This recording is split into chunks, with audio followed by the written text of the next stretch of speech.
KB news ಜನರಿಗಾಗಿ ಜನರಿಗೋಸ್ಕರ. ನಾವು ಕೈಗೊಂಡಿವಿ ಹಾವೇರಿ ಜಿಲ್ಲಾ ಬಿಜೆಪಿ ಜನರ ಮತ್ಕಾನ್ ಸಾಹೇಬರ ಅಭಿಮಾನಿಗಳು ನಾವೆಲ್ಲ ಇವತ್ತು ಈ ಪ್ರತಿಭಟನೆ ಉದ್ದೇಶ ಏನಂದ್ರೆ ನಮ್ಮ ನಾಯಕರಾದಂಥ ಬಿಜೆಪಿ ಜಮೀರ್ ಅಹಮದ್ ಸಾಹೇಬರಿಗೆ ಮಂತ್ರಿ ಮಾಡ್ಬೇಕಂತೇಳಿ ನಮ್ದು ಈ ಮೂಲಕ ನಮ್ಮ ಹೈಕಮಾಂಡ್ ಆದಂಥ ಮಲ್ಲಿಕಾರ್ಜುನ್ ಖರ್ಗೆ ಸಾಹೇಬರಿಗೆ, ವೇಣುಗೋಪಾಲ್ ಸಾಹೇಬರಿಗೆ, ಸುರ್ಜೇವಾಲಾ ಸಾಹೇಬರಿಗೆ ಹಾಗೂ ನಮ್ಮ ನಾಯಕರಾದಂಥ ಸಿದ್ದರಾಮಯ್ಯ ಸಾಹೇಬರಿಗೆ ಹಾಗೂ ಶಿವಕುಮಾರ್ ಸಾಹೇಬರಿಗೆ ಒತ್ತಾಯ ಮಾಡ್ತೀವಿ. ಯಾಕೆ ನಮ್ಮ ಜಮೀರ್ ಅಹಮದ್ ಸಾಹೇಬ್ರನ್ನ ಮೊದಲನೇ ಹಂತದೊಳಗೆ ಯಾಕೆ ಮಂತ್ರಿ ಮಾಡಲಿಲ್ಲ? ನಮಗೆ ಬಹಳ ನೋವು ಐತಿ. ನಮ್ಮ ಸಾಹೇಬ್ರನ್ನ ಮೊದಲನೇ ಹಂತದಾಗ ಮಂತ್ರಿ ಮಾಡ್ಬೇಕಾಯ್ತು. ಯಾಕ್ರಿ ಎದಕ್ಕೆ ಬರಲಾರ್ದಂತ ಪಾಪ್ಯುಲಾರಿಟಿ ಇಲ್ಲಾರ್ದಂತ ಎಷ್ಟೋ ನಾಯಕರನ್ನ ಮಂತ್ರಿ ಮಾಡಿದಿರಿ. ಈ ರಾಜ್ಯದಾಗ ಸಿದ್ದರಾಮಯ್ಯ ಸಾಹೇಬರು ಹಾಗೂ ಡಿ ಕೆ ಶಿವಕುಮಾರ್ ಸಾಹೇಬ್ರು ಬಿಟ್ರೆ ಕೆಲವು ಮಾಸ್ ಲೀಡರ್ ಅಲ್ಲಿ ನಮ್ಮ ಜಮೀರ್ ಅಹಮದ್ ಸಾಹೇಬ್ ಕೂಡ ಒಬ್ರು. ಅಂತ ನಾಯಕರನ್ನ ಮಂತ್ರಿ ಮಾಡಲಿಲ್ಲ ಅಂದ್ರೆ ಅವ್ರಿಗೆ ನಷ್ಟ ಇಲ್ಲ, ವೈಯಕ್ತಿಕವಾಗಿ ನಮ್ಮ ಕಾಂಗ್ರೆಸ್ ಪಕ್ಷಕ್ಕೆ ನಷ್ಟ ಐತಿ. ನಮ್ಮ ಜಮೀರ್ ಅಹಮದ್ ಸಾಹೇಬರು 2023ರಾಗ ನಮ್ಮ ಸಿದ್ದರಾಮಯ್ಯ ಸಾಹೇಬ್ ಜೊತೆಗೂಡಿ ಈ ರಾಜ್ಯ ಸುತ್ತಾಡಿ ನಮ್ಮ ಅಲ್ಪಸಂಖ್ಯಾತ ಹಿಂದುಳಿದ ಜಾತಿಗಳನ್ನೆಲ್ಲ ಒಂದು ಮಾಡಿ ತಮ್ಮ ತನು ಮನೆತನದಿಂದ ಈ ಪಾರ್ಟಿ ಅಧಿಕಾರಕ್ಕೆ ಬರಕ್ಕೆ ಶ್ರಮಿಸಿದ ಇಂಥ ನಾಯಕರನ್ನ ಕಡೆಗಣಿಸಿದ್ದು ನಮ್ಗೆ ತುಂಬಾ ನೋವಾಗಿತ್ತು.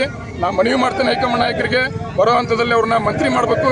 ಮಂತ್ರಿ ಮಾಡಲಿಲ್ಲ ಅಂದ್ರೆ ಇದ್ರ ಪ್ರಭಾವ, ಇದ್ರ ಎಫೆಕ್ಟ್ 2028ರ ಚುನಾವಣೆ ಒಳಗೆ ದಾವಣಗೆರೆ ದಕ್ಷಿಣ ಚುನಾವಣೆಯಲ್ಲಿ ತಾಲೂಕೆಲ್ಲ ಜನ ಕೂಡಿದ್ದಾರೆ. ನಾನು ಹೇಳಿದಂತದ ಮಾತನ್ನು ಈ ಸರ್ಕಾರ ಮಠ ಮುಟ್ಟಲೇಬೇಕು.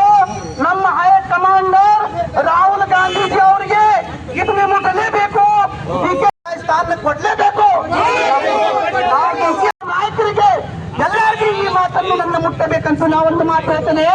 ಇದು ಕಾರ್ಯಕ್ರಮ ಇದೆ, ಇದು ಕಾರ್ಯಕ್ರಮ ಸಲುವಾಗಿ ನಾವೆಲ್ಲರೂ ಕೂಡಿದ್ದೇವೆ. ನಮ್ಮ ಸಾಹೇಬರಿಗೆ ಡಿ ಕೆ ಶಿವಕುಮಾರ್ ಪ್ರೀತಿ ಎಲ್ಲ ಮನಸ್ಸಿನಾಗ ಇದೆ, ಹೃದಯದಲ್ಲಿ ಈ ಪ್ರೀತಿಯನ್ನು ನಾವು ಹೇಳ್ತಾ ಇದ್ದೀವಿ. ಇದರ ಸಲುವಾಗಿ ಇವತ್ತಿನ ಈ ಕಾರ್ಯಕ್ರಮ ಸಲುವಾಗಿ ನಾವು ನಮ್ಮ ಸರ್ಕಾರದಿಂದ ಬೇಡಿಕೆ ಮಾಡಾಕತ್ತೇವೆ. ನಾವು ಇದನ್ನ ಬೇಡಿಕೆ ಇಟ್ಟಿದ್ದೇವೆ ಜಮೀರ್ ಅಹಮದ್ ಸಾಹೇಬ್ರ, ಬಿಜೆಪಿ ಜಮೀರ್ ಅಹಮದ್ ಸಾಹೇಬ್ರಿಗೆ, ಆ ನಮ್ಮ ಪಕ್ಷದವರು ಎಲ್ಲರೂ ಹಿರಿಯ ನಾಯಕರು ಸ್ಥಾನವನ್ನು ಪಡ್ಲೇಬೇಕಂತ ಹೇಳ್ತಾ ಇದ್ದೀನಿ. ನಾರೇ ತಕ್ಬೀರ್.